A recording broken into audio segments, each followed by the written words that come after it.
Hasil pertanian masuk ke zona industri. Hasil-hasil komoditi yang sudah dihasilkan oleh petani kita itu tidak dijual apa adanya, tidak dijual sebagaimana yang mereka atau teman-teman para petani ini hasilkan, tapi bisa bisa masuk ke zona industri, kemudian ada nilai lebih yang bisa dihasilkan dari komoditi tersebut. Paling lengkap mungkin di Indonesia. Sekian provinsi yang ada di Indonesia, mungkin Jawa Timur paling lengkap karena memang geografisnya ya, ada pegunungan yang juga tidak menutup kemungkinan menjadi penghasil dari beberapa komoditi tanaman gunung seperti kopi, kakao dan lain sebagainya.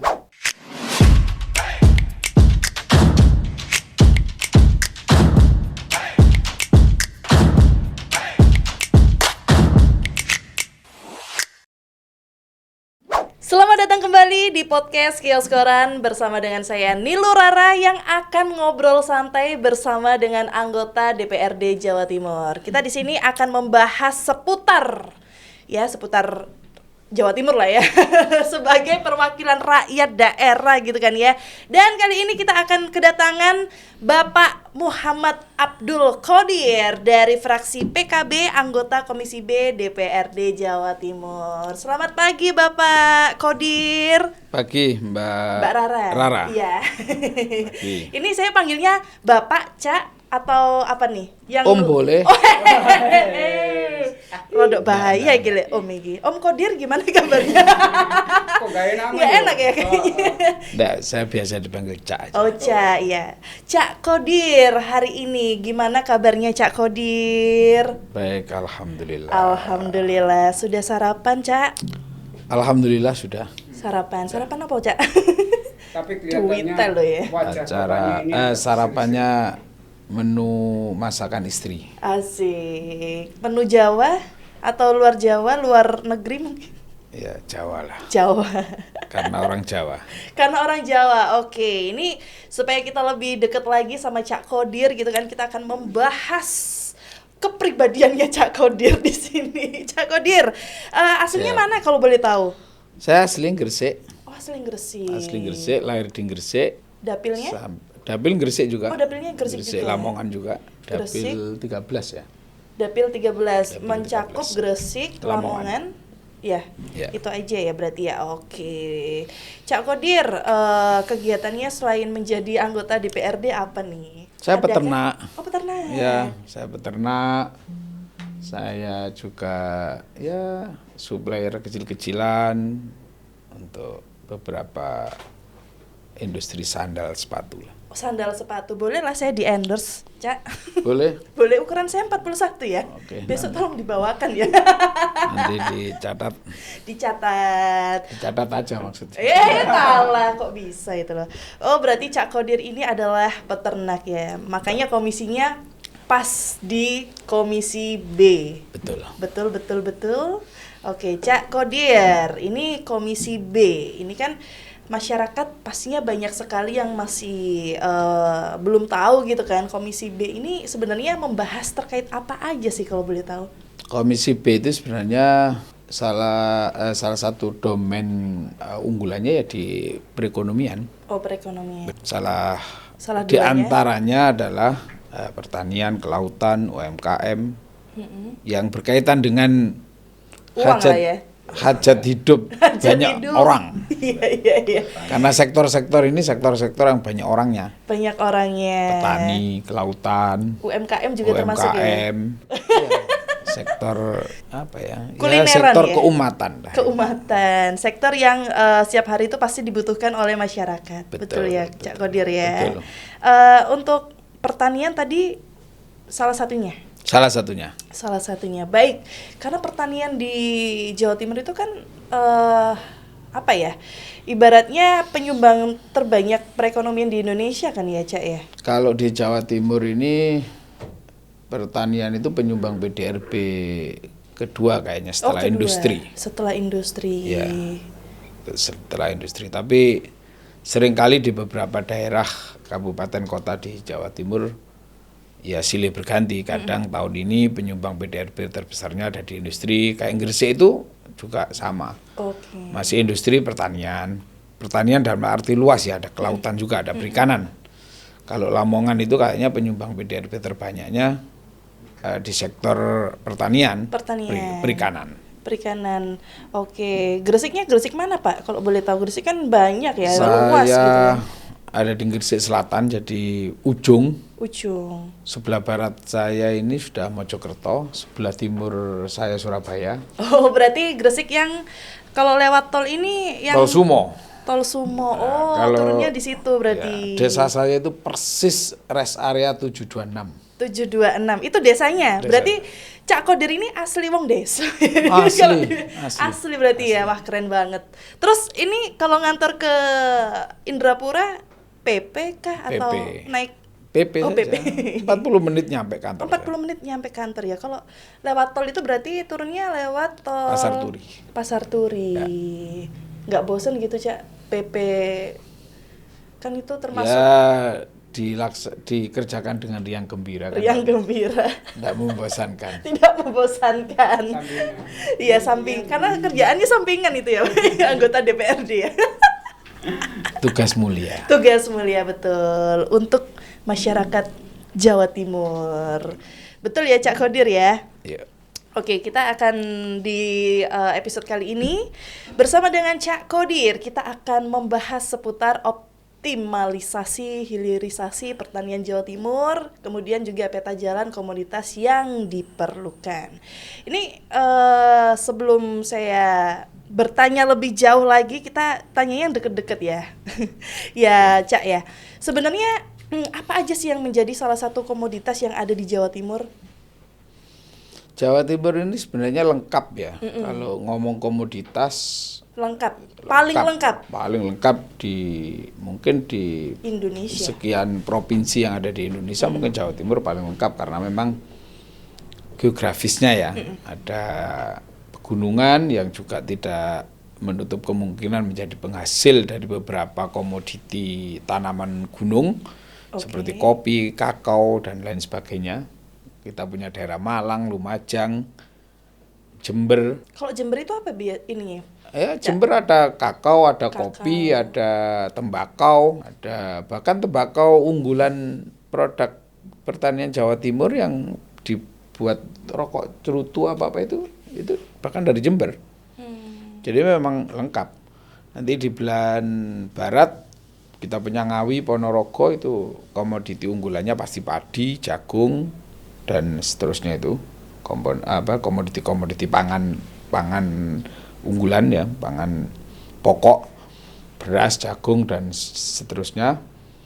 Di sebelah selatannya lagi Malang, Blitar juga menjadi bagian dari penghasil kakao. Artinya ada tanaman perkebunan dan ada tanaman pangan. Kalau di Lamongan sendiri, Pak? Lamongan kalau dapil saya separuh tanaman pangan, separuh ikan. Oh, enak berarti ya? Jadi bahkan ada satu lokasi yang disebut, kalau di dapil saya ini disebutnya dengan Mina Tani. Mina Tani itu sekali tanam ikan, sekali ditanam ikan, 2 kalinya padi. Ketika air melimpah, ikan dia tanam. Para petani kita ini, petambak-petambak kita, nanti ketika sudah memasuki bulan-bulan kemarau, itu biasanya tanemin padi. Wah. Ya itu bisa 2 kali sampai masuk ke musim penghujan. Jadi ada istilah Mina Tani.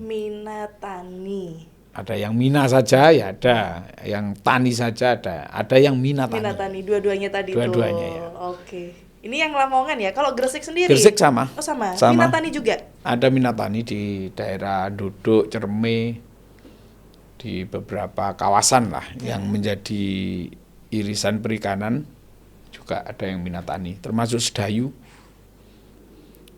Dukun kayaknya juga iya. Di beberapa kecamatan ada yang memang area-area yang memungkinkan untuk disebut sebagai zona Mina Tani. Zona Minatani. Iya. Ini baru tahu ini ya. Masyarakat mungkin di sini juga masih ternyata di Lamongan Gresik ada Minatani. Kalau selain Lamongan Gresik, Cak Kodir, apakah ada Minatani tersebut atau memang ini dikhususkan untuk wilayahnya Cak Kodir? Kayaknya ya sama ada yang di beberapa daerah yang memang penghasil ikan juga, kayak Tuban-Tuban di mungkin ada, tapi saya enggak tahu persis ya. Tapi kalau yang di Lamongan Gresik saya tahu persis. Karena ini daerah saya, dapil saya, dan saya tiap hari juga tempat tinggal di sana dan tidak jauh dari tempat tinggal saya juga. Jadi saya tahu persis kalau yang di dapil saya. Tapi tidak menutup kemungkinan di kabupaten yang lain juga mungkin ada lah. Juga ada Minatani. Minatani. Oke, Cak Kodir. Saya kepo nih Cak Kodir. Sejauh ini untuk masyarakat yang ada di dapilnya Cak Kodir terkait masalah pertanian, perekonomian dan lain sebagainya khususnya di Komisi B, apakah ada masukan atau gejolak-gejolak apa ya? Yang namanya masyarakat itu kan kadang ada yang menyampaikan kritikan. Ya. Pernah nggak sih, Cak? Atau mungkin apa sih kritikannya itu? Ya karena saya ini hidupnya di desa. Nggih. Tiap hari saya juga ketemu dengan kalau saya tidak ngantor saya di rumah pasti ya. Ketemu dengan para petani, ketemu dengan teman-teman pelaku-pelaku usaha di sektor pertanian, ya pasti banyak yang masyarakat sampaikan ya kepada kita. Tapi paling tidak memang hari ini adalah keseriusan pemerintah kaitannya dengan percepatan peningkatan kesejahteraan para pelaku di sektor pertanian dan perikanan. Itu yang rata-rata disampaikan ke kita. Di samping nanti problemnya macam-macam, ada perbaikan atau apa istilahnya revitalisasi jalan usaha tani, revitalisasi jaringan irigasi pertanian, revitalisasi alat atau bantuan alat-alat pertanian dan lain sebagainya, itu yang biasa mereka keluhkan. Oke, yang sering dikeluhkan oleh para petani. Termasuk harga. Harga yang kadang melonjak, kadang turun Harga yang pesat. tidak stabil di komoditi-komoditi tertentu kan tidak ada HET-nya itu. Tidak, harga terendahnya tidak diputus oleh pemerintah. Itu yang biasanya memang terjadi fluktuatif, terjadi naik turun yang cukup cepat, kadang naik banget, Kadang turun drastis. kadang giliran para petani kita lagi panen, harganya jatuh banget. Itu juga menjadi salah satu kendala yang memang harus diurus oleh pemerintah. Salah satu tantangan terbesar dari DPRD Jawa Timur, Cak Kodir. Baik, ini kita lanjut, Cak Kodir. Kan pastinya banyak sekali yang bilang hilirisasi itu adalah jalan ninja pertanian Jawa Timur. Nah, sebenarnya apa sih arti hilirisasi dalam konteks pertanian? Kalau hilirisasi kita bahasakan bahasa petani ya, yang paling mudah itu kan membawa hasil pertanian masuk ke zona industri. Hasil-hasil komoditi yang sudah dihasilkan oleh petani kita itu tidak dijual apa adanya, tidak dijual sebagaimana yang mereka atau teman-teman para petani ini hasilkan, tapi bisa bisa masuk ke zona industri, kemudian ada nilai lebih yang bisa dihasilkan dari komoditi tersebut. Kalau beras ya jadi beras premium, kalau jagung ya tidak sekedar dijual jagungnya, tapi mungkin diolah bisa menjadi pakan ternak, bisa masuk ke industri-industri itu. Jadi ya hilirisasi itu kalau dibahasakan yang mungkin yang lebih mudah ke para petani ya itu. Bagaimana pemerintah ini memediasi, menyambungkan adanya kemitraan antara pelaku-pelaku usaha di sektor pertanian dengan industri yang ada di Jawa Timur. Oke. Jadi menjadi bahan olahan lah. Istilahnya nanti harapannya tidak dijual mentah, tidak dijual produk pertaniannya langsung begitu hasil dari sawah dijual dan lain sebagainya, pasti akan begitu-begitu aja, tidak ada nilai lebihnya. Tapi ini diajak para petani ini untuk sadar, untuk paham banget kaitannya dengan industri-industri yang industri-industri pengolahan dari hasil di sektor pertanian kita. Mungkin itu. Baik, itu adalah hilirisasi dalam konteks pertanian. Nah, Cak Qodir, kenapa sih Jawa Timur itu perlu serius bikin peta jalan komoditas pertanian? Saya kira seluruh sektor ya harus ada peta jalan karena ini penunjuk arah. Hari ini aja kalau saya tadi datang ke sini kalau tidak Pakai pencet GPS. iya, Nyasar ya, Pak? pakai GPS nyasar. Kalaupun nyampe pasti waktunya lama. Lama. Habis-habisin solar kan begitu toh? Iya, benar. Habis-habisin waktu dan lain sebagainya. Lah peta jalan itu bagian dari petunjuk arah, bagian dari roadmap yang kita sepakati bersama, yang itu tujuannya pasti bagaimana bisa meningkatkan nilai tambah bagi para petani. Berarti seperti kompas ya, Cak? Ya harus ada petunjuk arahnya. Kira-kira kalau sektor hari ini kita mau garap sektor padi, apa sih problem hari ini yang dihadapi oleh pelaku-pelaku atau petani-petani yang menggarap sektor ini? Oh ternyata irigasi yang tidak memadai, jalan usaha tani yang belum sempurna banget, yang belum memadai. Nah, bagian-bagian dari seperti itu mestinya dijadikan satu roadmap, jadi peta jalan untuk Pemprov ini bisa memprogramkan sesuatu yang memang bisa mendorong sektor ini untuk bisa mensejahterakan mereka. Minimal itu kan mengurangi kos. Nah kalau kita tidak punya peta jalan, kita tidak tahu berapa kira-kira luas jalan usaha tani yang ada di Jawa Timur. Betul. Untuk salah satu mengurangi kos produksi pertanian kan salah satunya jalannya bagus, irigasinya bagus, suplai airnya terpenuhi, sehingga ketika musim hujan air tidak semua, berapa embung yang harus kita bangun di Jawa Timur ini di sektor-sektor pertanian. Ketika musim hujan tidak semua air ini kita buang ke laut, tapi ada yang kita tahan untuk suplai kebutuhan ketika musim kemarau atau musim tanam kedua ketiga kalau padi. Kan itu semuanya harus butuh peta jalan. Benar. Butuh rumusan-rumusan sehingga ini menjadi dasar pemerintah untuk membuat kebijakan dan program kerja. Dan program kerja tadi supaya juga produksinya itu sesuai dengan targetnya juga. Betul. Oke, baik. Mungkin Cak Qodir mau minum dulu? Mau ngopi dulu boleh? Boleh. Atau lanjut kita ngobrol-ngobrolnya? Saya ngikut aja. Ngikut aja, oke. Ngikut aja. Tapi kalau mau sambil minum boleh banget loh, Cak. Siap. Monggo, biar nggak keseretan ya kata orang Jawa ya. Ini kan sudah dikupas ini. Sudah dikupas berarti ini termasuk ini enggak, Cak? Kita minum dulu.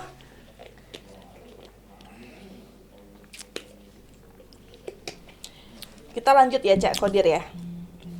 Kalau boleh jujur, Cak, tantangan atau kendala terbesar hilirisasi pertanian di Jawa Timur sekarang ini apa ya? Hari ini tantangan di samping menyambungkan antara persepsi petani dengan persepsi industri itu yang menjadi tugas utama di pemerintah sebenarnya.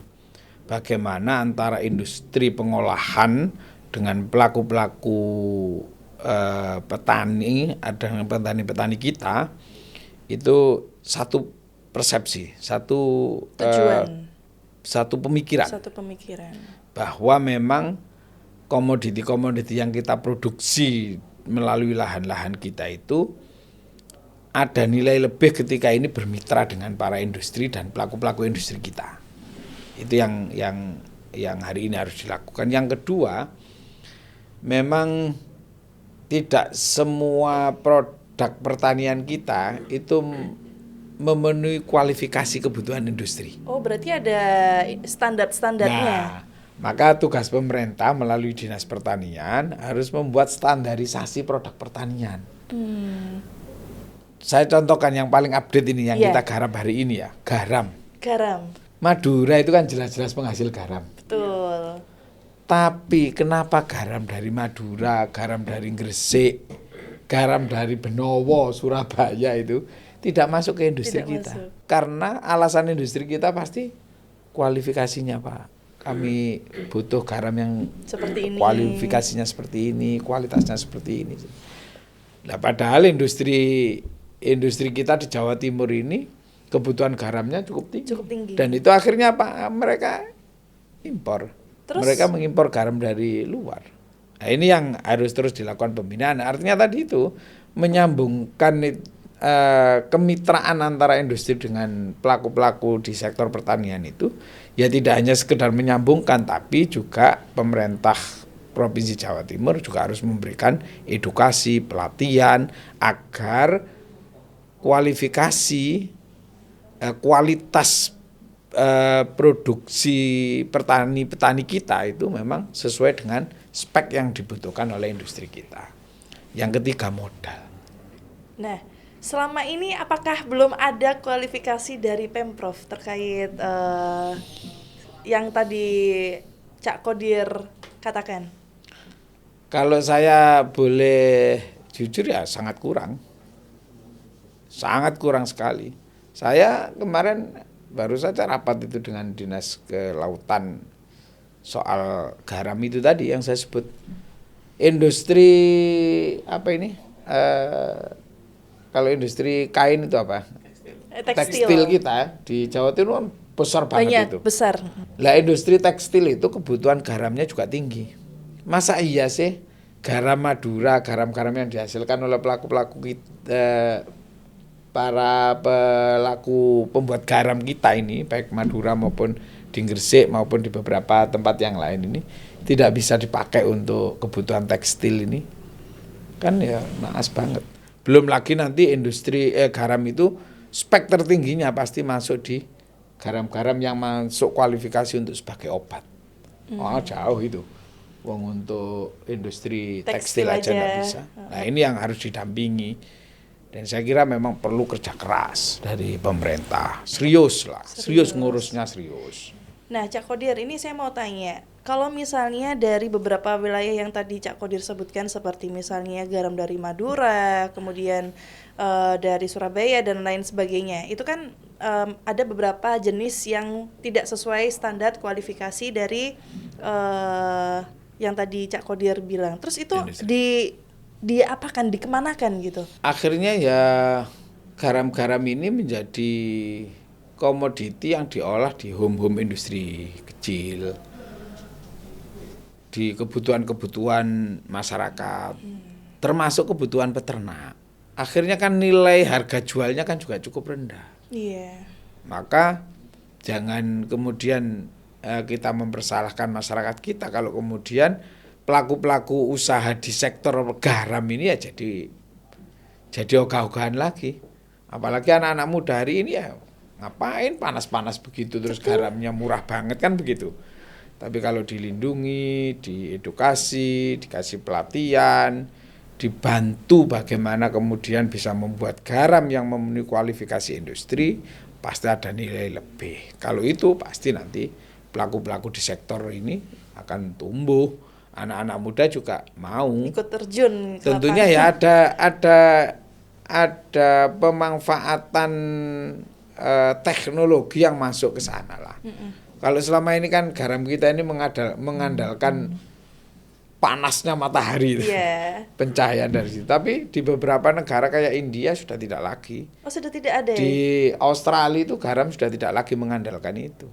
Ada teknologi yang masuk sehingga kualitas mereka itu lebih baik. Nah itu tugas pemerintah untuk menjadi fasilitator, menjadi edukator dari kepentingan pelaku-pelaku para petani kita itu. Nah itu kan tadi tugas dari pemerintah, Cak Qodir. Nah di Jawa Timur ini kan pastinya punya PT Garam. Nah ini perannya dari PT Garam sendiri apa ya? PT Garam ini lama-lama di Gresik ini di dapil saya itu lahannya sangat luas sekali. Nah itu perannya gimana tuh, Cak? Menyerapkan. Kayaknya sampai hari ini saya belum melihat juga peran PT Garam yang signifikan bagi pelaku-pelaku usaha di dunia garam ini. Bahkan di Gresik zonanya sudah hampir habis. Cuma didatangkan garam dari mana gitu. Masuk yang pelaku-pelaku garamnya karena tidak teredukasi, karena tidak bermitra dengan baik, lahan-lahan hari ini ya makin terkikis. Makin terkikis. Dan PR besar kita yang saya di Jawa Timur ini beberapa kali saya sampaikan ke Dinas Kelautan itu. Kalau kita mau alih fungsi lahan, sektor di lahan-lahan sektor pertanian itu kita harus ngurus sampai ke Jakarta. LSD namanya, lahan sawah dilindungi. Tapi alih fungsi untuk lahan perikanan kita, termasuk lahan garam itu, begitu mudahnya, cepet gitu. Tiba-tiba keluar, sudah jadi industri. Di Gresik itu berapa ratus hektar lahan budidaya ikan, lahan garam yang sekarang menjadi kawasan industri JP itu. JP. Di antaranya kan hari ini kan kita menginisiasi, Komisi B ini menginisiasi perda kaitannya dengan garam dan produk perikanan lainnya, termasuk perlindungan nelayan tradisional. Pasti nanti kita akan public hearing juga, kita melakukan mengundang juga PT Garam agar peran PT Garam ini semakin maksimal sebagai BUMN dalam sektor itu. Karena sudah punya PT-nya sendiri harusnya lebih maksimal ya, Cak Qadir ya. Harus dong. Harusnya begitu. Harusnya begitu. Baik.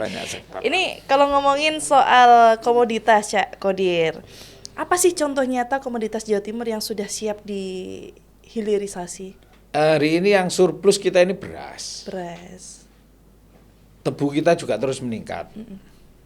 Di beberapa industri tebu, industri gula sudah melakukan revitalisasi mesin-mesin mereka ya. Yang dulu kan selalu wah mesinnya tua-tua, gulanya kurang maksimal, dan kayak saya kemarin lihat di PT Raja Wali yang ada di Madiun, Malang itu sudah bagus. Sudah bagus. Sudah melakukan revitalisasi mesin pengolahan mereka. Jadi di antaranya mungkin yang besar ya beras. Ini bagaimana beras petani-petani di Jawa Timur sudah tidak ada lagi beras medium. Beras medium. Kalau beras oplosan gimana, Cak Qadir? Kan ini lagi ngetren nih kayaknya ya. Katanya makanya kan, kalau tidak ada medium, semuanya premium, itu nanti tidak akan ada yang dioplos. oh gitu. Cara kerjanya begitu benar juga sih ya. Ini dioplos itu kan karena ada yang medium, ada medium, ada premium. Sehingga bagaimana beras medium ini ditambahin sedikit dari beras yang masuk kategori premium, sehingga mereka jualnya premium. Tapi kalau sudah petani kita ini sudah ada standarisasi semua produk beras di Jawa Timur, petani-petani kita ini sudah bisa memproduk beras premium semua, pasti tidak ada oplosan. Pasti tidak ada oplosan, benar itu, benar. Lah oplosan itu kan lahir sejak pemerintah menetapkan, sebelum itu tidak ada. Kan sejak pemerintah membuat klasifikasi itu, ini medium, ini premium. Sebelumnya orang tidak tahu. Hanya orang kampung, petani-petani kayak di desa saya. Saya ini bapak saya itu petani sampai hari ini. Oh sampai hari ini? Oh iya, abahku itu usianya ya. 80 berapa? Pasti orang-orang dulu kuat-kuat pasti. Tapi tiap hari masih ke sawah juga, jadi saya tahu sampai ke sawah. Ini dari dulu kalau beras dibawa ke slab, yang pastinya kan orang dulu itu kalau panen pertama disimpan untuk kebutuhan sendiri. Sisa dari panen kedua biasanya dijual. Lah itu ketika yang disimpan ini di slab kok remuk gitu ya. Iya benar. Patah-patahnya banyak sekali. Oh iki berasnya gak sepiro api.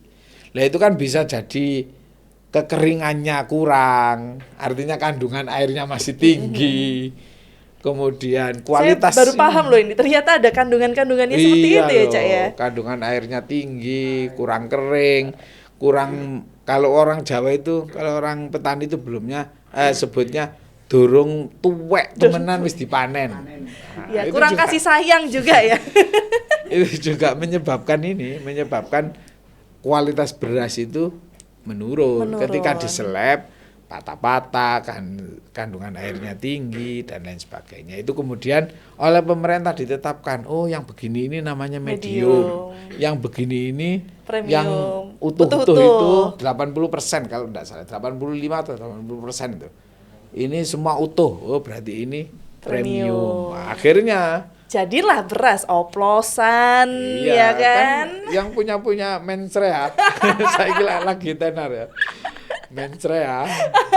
Iya. Kalau dipikir-pikir bener loh, Cak. Ada niat tidak baik, niat jahat pasti. Wah, ini kalau saya beli premium 1 kintal, Beras kemudian mediumnya beras mediumnya 5 kintal kan gitu. Saya oplos, saya jual dengan harga yang tinggi premium. sama premiumnya. Akhirnya yang medium kan ikut naik kelas itu. Apalagi masyarakat kan pastinya banyak yang Ya. tidak tahu gitu kan, Cak Kodir. Konsumen kita belum sepenuhnya bisa meskipun hanya baca saja tulisannya Iya. biasanya. Tapi jarang banget konsumen kita ini kan Mengecek. orang Indonesia itu kan baik hati. Orang Baik Jawa itu orang baik hati. Jadi ketika baca premium ya sudah percaya. Tidak upaya untuk dilihat dalamnya patah-patahnya lebih dominan apa enggak dilihat lagi.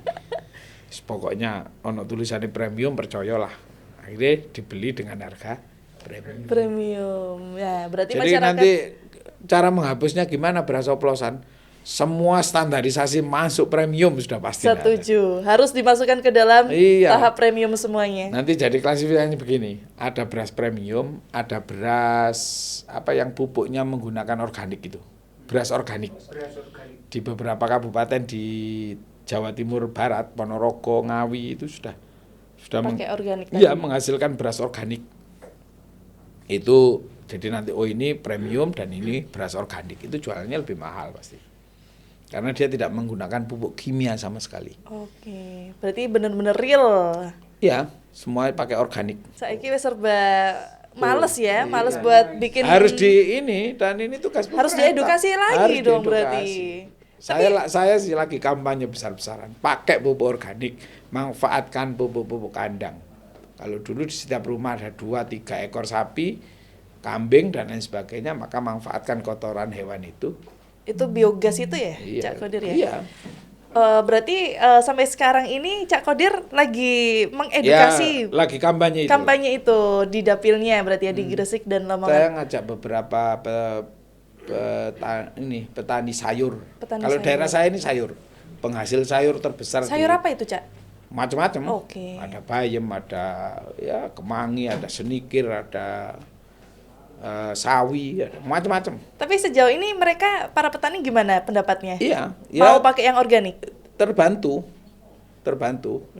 Saya kan kebetulan punya kandang sapi ini. Saya ini peternak.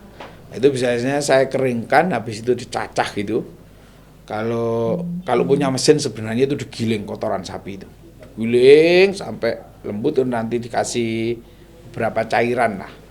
Itu bisa jadi pupuk organik juga. Tapi biasanya petani-petani kita coba diajak aja itu dimanfaatkan, kering, digerus, habis itu langsung dimanfaatkan. Luar biasa. Nah, itu salah satu komoditi lain yang bisa masuk ke industri ya, dan nanti pasti nilainya mahal itu. Kalau di daerah saya itu ada penghasil bengkoang. Bengkoang. Bengkoang itu kan masuk industri kosmetik. Iya. Salah satu lah. Kalau petani itu tidak hanya petani bengkoang katakan. Pemerintah ini tidak hanya membiarkan para pelaku petani bengkoang ini bermitra dengan bakul rujak. Kan yang hari ini kan bengkoang itu identiknya kan gerujaan kan Betul. gitu. Gerujaan. Padahal ada industri kosmetik yang kebutuhannya juga Besar. tinggi. Lah kalau pemerintah bisa bisa menjadi mediator mereka untuk bermitra, ini kan luar biasa nilainya. Luar biasa. Petani pasti sejahtera. NTP-nya itu pasti naik. Nilai tukar petaninya itu naik. Kalau NTP-nya naik, ya mestinya itu dibarengi dengan naiknya kesejahteraan. Begitu. Kita dukung guys, dukung kampanyenya Pak Cak Kodir ini untuk seluruh petani yang ada di Jawa Timur, bukan hanya wilayahnya saja, dapilnya saja, untuk memakai pupuk organik. Betul. Jangan kimia. Kimianya dibuang aja. Itu kan juga termasuk mengurangi anggaran dari Betul. petaninya tadi ya, Cak ya. Nanti tidak lagi ada demo-demo, ada ada protes-protes lagi. Oh, pupuk subsidinya dikurangi dan lain sebagainya. Berarti termasuk porang juga berarti. Porang boleh, porang termasuk komoditi industri kita lah. Singkong ya kalau hari ini Singkong cuma dijualnya tradisional banget kan, dijual bawa ke pasar, dibeli sama tukang-tukang jual gorengan itu, ya nilai tukar itu tetap itu tetap jalan karena ini UMKM yang harus terus dipelihara. Tapi industri yang juga akan menyerap lebih besar dari hasil komoditi itu juga harus digagas, harus dimediatori oleh pemerintah untuk bisa masuk industri. Kan singkong kita juga cukup besar, Malang, kemudian Kediri, itu kalau tidak salah itu, Tulungagung juga itu besar penghasil singkong dan kualitasnya bagus. Lah masuk ke tepung apa istilahnya itu, tepung terigu ya, tepung tapioka apa itu yang tepung beras, tepung terigu, tepung yang kanji. dari singkong itu kan bagus kalau bisa masuk industri singkong kita itu. Benar-benar iya. Pasti nilainya lebih mahal, lebih tinggi dan industrinya jalan, industri jalan ada serapan tenaga kerja, petaninya terus seneng nanem karena ada nilai lebih yang diperoleh dari hilirisasi yang digagas oleh pemerintah ini. Keren. Terakhir, Cak Qodir, ini harapannya untuk para petani-petani yang ada di luar sana atau mungkin statementnya dari Cak Qodir, pesan dari DPRD Jawa Timur soal hilirisasi pertanian.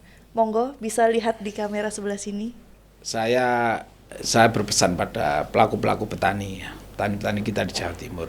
Terus optimis bahwa sektor ini sektor yang akan bisa menopang kebutuhan kita semua.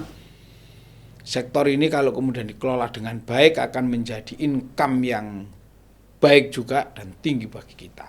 Anak-anak muda, saya mengajak ayo coba masuk ke dunia pertanian, gabungkan antara petani-petani pengalaman-pengalaman yang dimiliki oleh orang-orang tua kita dengan sistem memasukkan teknologi pertanian kita, pemanfaatan teknologi, pemanfaatan digitalisasi, pemasaran dan lain sebagainya akan sangat menguntungkan kita. Para pemuda lebih baik mandiri, berdikari, berdiri di kaki sendiri daripada jadi buruh di negeri orang. Asik, benar setuju, keren. Jadi petani keren lah pokoknya. Keren guys, saya jadi pengen nih jadi petani ya kan, tapi nggak ada lahannya. Baik Cak Qodir, terima kasih sekali untuk waktunya di episode kali ini yang membahas terkait mengoptimalisasi hilirisasi pertanian yang ada di Jawa Timur. Terima kasih sekali Cak Qodir. Anak muda jangan lupa pesannya Cak Qodir ya, jangan malu. Oke, bener ya Cak ya? Iya, jangan malu. Jangan malu. Baik, terima kasih Cak Qodir sudah mampir di Kios Koran hari ini. Kita ketemu lagi di episode podcast Kios Koran selanjutnya.